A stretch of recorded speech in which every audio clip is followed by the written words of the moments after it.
नमस्कार, मैं सुरेश कुमार। सबसे पहले आपसे रिक्वेस्ट है कि अगर आपने चैनल को सब्सक्राइब नहीं किया है, तो सब्सक्राइब बटन पर क्लिक करके चैनल को ज़रूर सब्सक्राइब कर लें।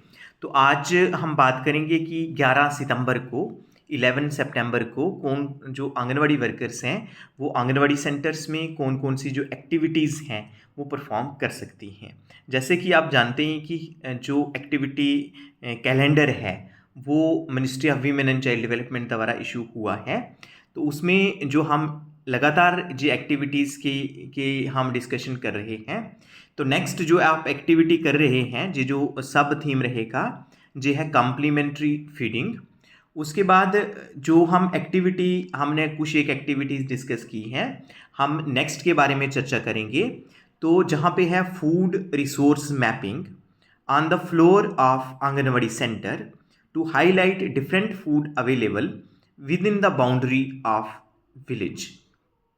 तो इसमें क्या करना है कि आपने जो आंगनवाड़ी सेंटर का फ्लोर है, मींस नीचे जो जहाँ फर्श वगैरह है, उसमें आपने क्या करना है कि एक मैप टाइप बनाना है, मैपिंग टाइप होगी। इसमें सिंपल सिंपल सा ही आप कर सकते हैं।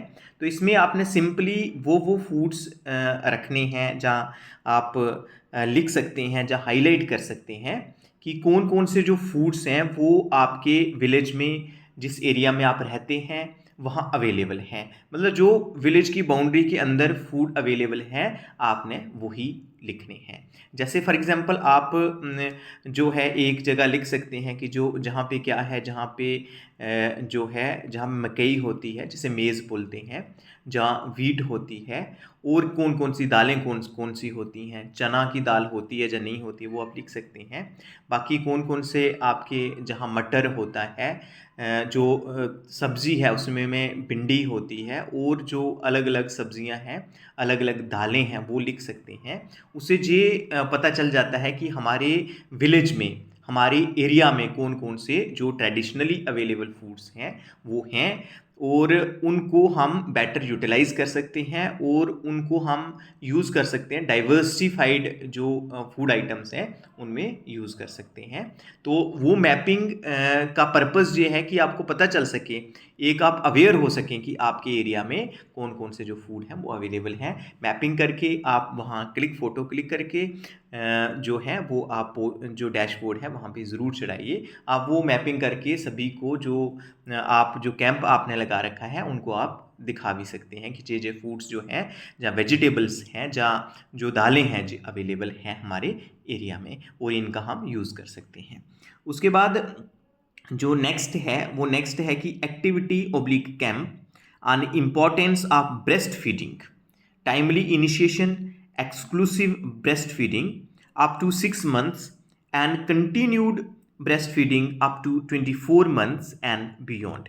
तो ये एक्टिविटी ओब्लिक कैंप होगा, तो आपने रेलिवेंस बताना है कि ब्रेस्ट फीडिंग क्यों करवानी है, बच्चे के लिए माँ का जो मिल्क है वो क्यों ज़रूरी है, क्योंकि उसमें जो प्रोटीन्स होती हैं और वो एक कंप्लीट डाइट होती है। फिर नेक्स्ट जहाँ पे लिख रहे हैं कि जो ब्रेस्ट फीडिंग है, इसका टाइमली इनिशिएशन करना चाहिए कि जैसे ही बच्चे का बर्थ होता है तो उसके साथ साथ ही जो बच्चे को ब्रेस्ट फीडिंग करवानी है, क्योंकि जो पहला माँ का दूध होता है तो उसमें जो कोलेस्ट्रम होता है और वो बहुत न्यूट्रिटिव होता है, वो बच्चे को देना बहुत ज़रूरी है। उसके बाद जहाँ पे है कि जो 6 महीने तक सिर्फ माँ का दूध ही बच्चे को देना है। उसके बाद है कि 6 महीने के बाद हमने जैसे 6 महीने हो जाते हैं, उसके बाद हम कम्प्लीमेंट्री फीडिंग देते हैं बच्चों को। जहाँ जो पेरेंट्स हैं बच्चों को कम्प्लीमेंट्री मीन्स एडिशनल डाइट देते हैं। तो जहाँ पे बता रहे हैं कि 24 मंथ्स तक, कहने का मतलब कि जब तक बच्चा 2 साल का हो जाता है तब तक जो ब्रेस्ट फीडिंग है वो कंटिन्यू रखनी है, वो बच्चे को माँ का दूध देना ही देना है। ये हमने अवेयर करना है कम्युनिटी में, जो लैक्टेटिंग मदर्स हैं, प्रेग्नेंट लेडीज़ हैं, उनको अवेयर करना है। हो सके तो 2 साल के बाद भी बच्चे को माँ का दूध आप फीड करवा सकते हैं, लेकिन 2 साल तक अप टू 24 मंथ 24 महीने तक माँ का दूध बच्चे को देना ही देना है। 6 महीने तक एक्सक्लूसिवली ब्रेस्ट फीडिंग मीन्स सिर्फ माँ का दूध देना है। 6 महीने के बाद हमें एडिशनल डाइट देनी है, जिसे कम्प्लीमेंट्री फीडिंग कहते हैं, लेकिन उसके साथ साथ माँ का जो मिल्क है वो देना ही देना है, क्योंकि वो बहुत ज़रूरी है। उसमें प्रोटीन्स होते हैं और जितने भी जो कंपोनेंट हैं फूड के वो कवर करती है, जो माँ का दूध है वो कवर करता है। तो ये 2 टॉपिक आप अपने आंगनवाड़ी सेंटर में ले सकते हैं और इनको अच्छे ढंग से एक्सप्लेन कर सकते हैं। तो आज के लिए इतना ही था। धन्यवाद।